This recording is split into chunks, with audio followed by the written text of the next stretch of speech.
Hello everyone, and thank you for joining me for the presentation. My name is Samantha Ferris, and today I will be presenting on the prompting hierarchy and its importance. Before we fully dive in, I'd like to start with what prompting is. So, what is prompting? Prompting is defined as providing assistance or cues to encourage the use of a specific skill. What that means is essentially we are helping a learner evoke or emit a correct or appropriate response to a desired action. We will be talking more in depth about prompting and how to do it in a bit. For now, let's touch a bit on least to most and most to least prompting. Least to most prompting is when you use the least restrictive prompt and work your way to the most restrictive prompt. So working from the top to the bottom of the hierarchy. Most to least prompting is the opposite. Working your way from the most restrictive to the least restrictive prompts, from the bottom to the top.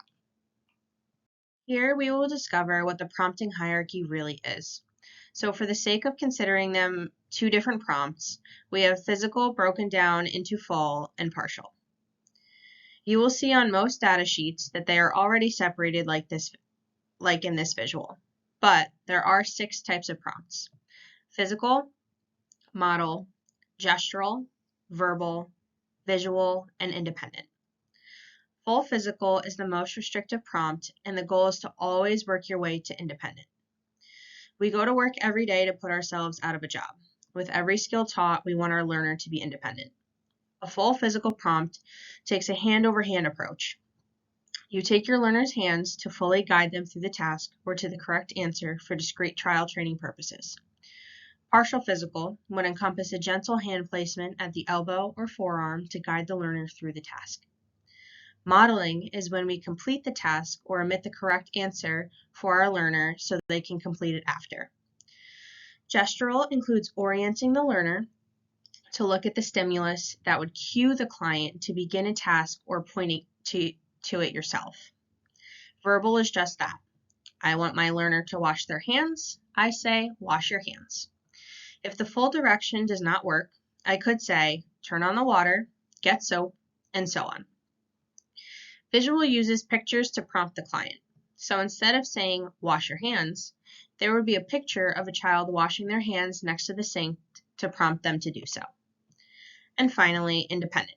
You should be able to give your client the verbal stimulus, and the client completes it without any further instruction or help. So in this instance, wash your hands. The client would then wash their hands with full independence. If you Google prompt hierarchy or talk to colleagues about it, they may have confounding answers to this presentation. A word to the wise, prompt order may be subjective.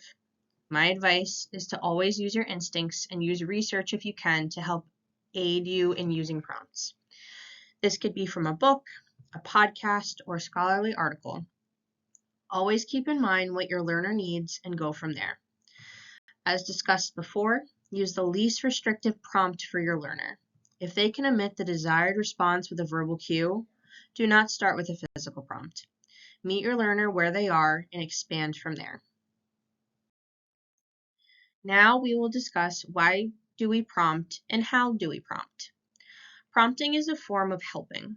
Prompts are tools we as providers use to ensure our learners are actively learning how to complete a task or evoke an appropriate response. Prompts are meant to be fated. When fated appropriately, the learner should be able to complete the skill fully, independently. After reinforcers are identified for the learner, run some trials on the target. Using least to most prompting, take data on when the learner emits the appropriate response. This is called probing. Depending on the prompt identified, start there and continue to teach the skill from that prompt level using most to least until client meets mastery criteria necessary. When client meets criteria, fade to the next prompt level.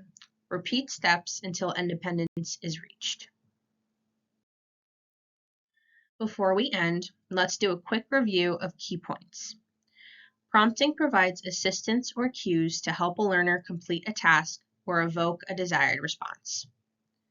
Least to most prompting, starting from the top to the bottom. Most to least prompting, starting from the bottom to the top. and always use the least restrictive prompt. Again, if your client can emit an appropriate response with just a verbal prompt, they do not need a model and they do not need a physical. Start from verbal and work your way to independent. Remember the 6 main levels of prompting: physical, model, gestural, verbal, visual, and independent. And finally, always remember to fade those prompts.